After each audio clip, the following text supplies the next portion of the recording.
Jadi daerah Kalimantan Tengah ini dipilih sebagai food estate bagi pengembangan cadangan logistik strategis.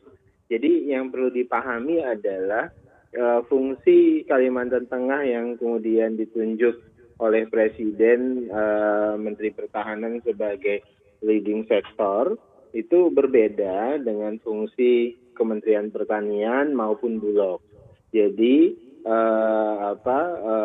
food estate di Kalimantan Tengah itu berfungsi sebagai cadangan logistik strategis, bahasanya begitu, cadangan logistik strategis, di mana dia dikembangkan untuk membackup kondisi-kondisi krisis. Misalnya tugas-tugas Kementerian Pertahanan mendorong penyediaan pangan dan sektor pertanian, kemudian Bulog menyediakan logistik pertahanan, kemudian mengalami kekurangan supply atau dalam kondisi krisis dan segala macam, maka yang food estate melalui cadangan logistik strategis yang dikelola oleh Kementerian Pertahanan bersama dengan Kementerian PUPR, kemudian BUMN dan sebagainya itu bisa menjadi bumper atau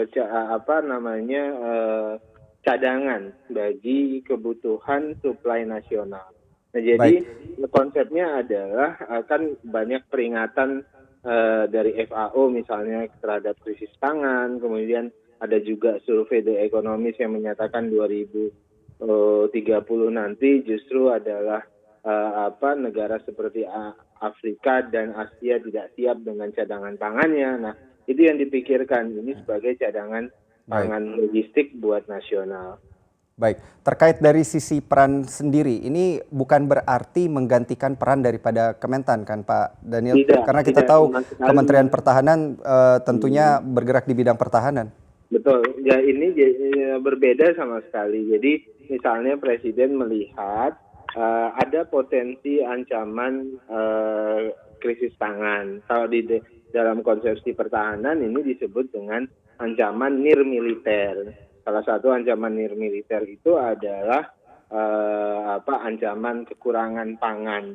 Kalau ada dalam filosofi pertahanan itu kan yang harus kuat 3 hal. Pertama adalah alutsista, kemudian adalah logistik pangan, ketiga adalah obat-obatan. Bahkan kalau ditambah satu lagi adalah energi. Nah, dalam perspektif itulah kemudian kita butuh cadangan logistik. Nah, istilahnya cadangan logistik untuk dalam kondisi